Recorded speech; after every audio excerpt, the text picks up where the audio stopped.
So, posible pala na patay na si Tita Irene, no? Depende yun sa malalaman ni nanay pagdating niya doon sa punerarya. Hindi niya pa nga ako tinetext eh. Lobat pala ako kaya pala.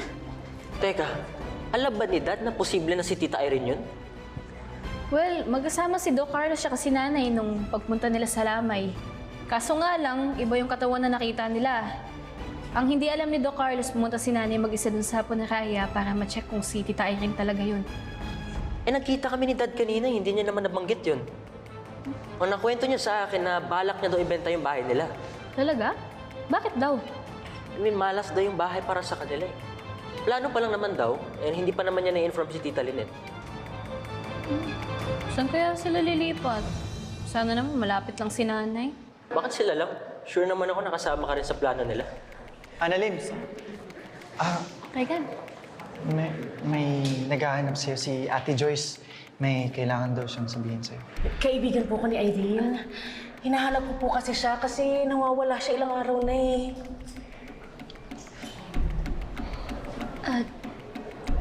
Ate Joyce,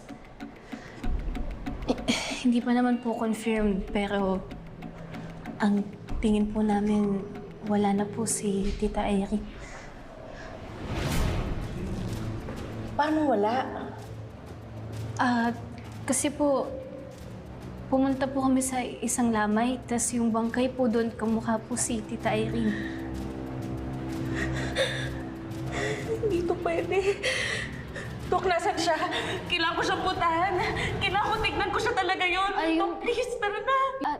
Yung problema po kasi, pumunta po si Doc Carlos, saka po si nanay dun sa lamay. Kaso iba na daw po yung bangkay na nandun. Tapos ngayon po si nanay pumunta po sa punerarya para ma-check po kung si Tita Irene po talaga yun. Pero naniniwala ko siya yun.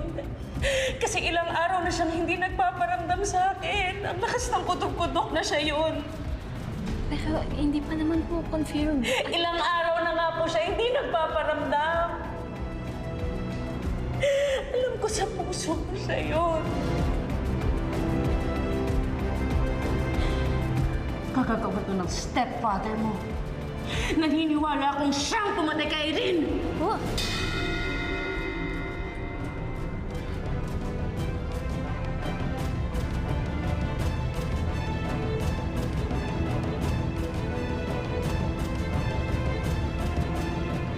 Sumagot ka! Ito pa yung babaeng tinutukoy nyo! Opo. Dito nga po dinala yan, pero wala na po siya. Wala? Anong nawala? Paanong nawala? Teka, kanina ang sabi mo merong iba pang naghahanap ng bangkay? Sino siya? Anong itsura niya? Hindi ko po nakuha yung pangalan niya, pero lalaki po siya. May katangkaran po, tapos kayumanggi, tapos po mapanga po siya.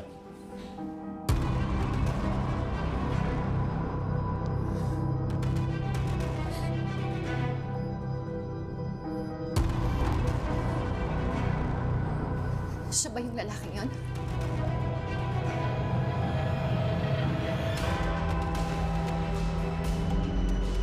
ano po? Ang stepfather mo may kagagawa nito. Si Doc Carlos ang pumatay kay Irene! Bawiin mo yung sinabi mo, ha? Hindi killer ng daddy mo. Harry! Hindi pa nga tayo sure na patay na si Tita Irene, tapos gumagawa ka na ng kwento? Pero siya ang huling kasama ni Irene bago siya nawala. Hindi mo ba nakikita? So that doesn't even prove anything. Harry! Ate Joyce, meron pa po ba kayong ibang dahilan kung bakit niyo po napagbibintangan si Doc Carlos? Sinasaktan niya si Irene.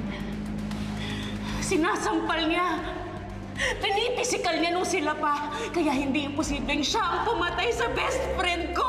Siguradong galit lang yan sa dad ko, kaya meron na yung event ko. Eh, sabi ako ng totoo.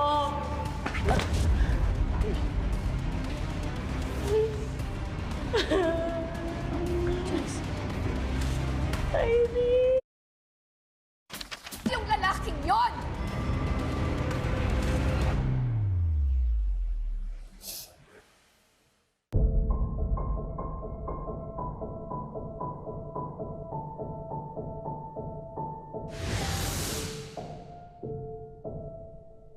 Ano ba talaga ang nangyari dito, ha? Niloloko mo ba ako? May nangyayari ba sa inyong dalawa? Lynette, wala. Hindi kita niloloko. Lynette, mahal na mahal kita. Hindi ako nagsisinungaling sa'yo. At walang nangyayari sa amin ni Irene. Carpet namin to, Bakit po ito napunta dito? Ano ginagawa ng carpet namin dito? Di ba dito nakalagay yung babaeng patay nung nakaraan? Patay? Opo, yun ang tagpuan doon sa may ilog.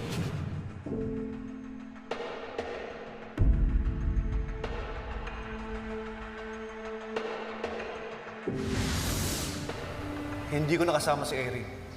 Joyce, baka naman akala mo si Carlos yung huling nakasama ni Irene, pero ibang tao pala yung kasama niya. Ma'am, ang sinabi po sa akin ni Irene is talagang sila po talaga. Baka nga yung huling kasama niya, yung kasabot niya na loob sa atin. Ang sinabi po sa akin ni Irene, ikaw ang huli niyang kasama.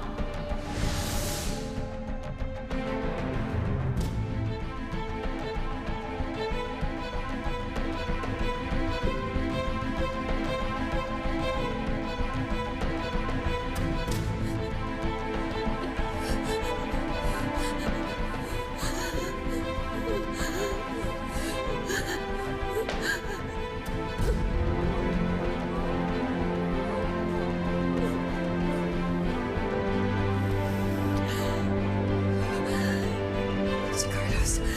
Si Carlos. Si Carlos pumatay kay Irene.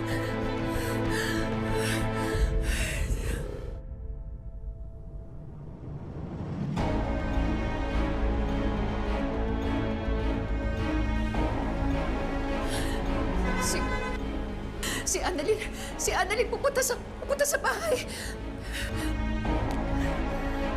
I'm sorry, the subscriber cannot be reached. Please try again later. Annalyn! Kaya ko mapuntahan si Annalyn! Annalyn! Annalyn! Annalyn! Annalyn!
Oh, Lynette, parang gulat na gulat ka.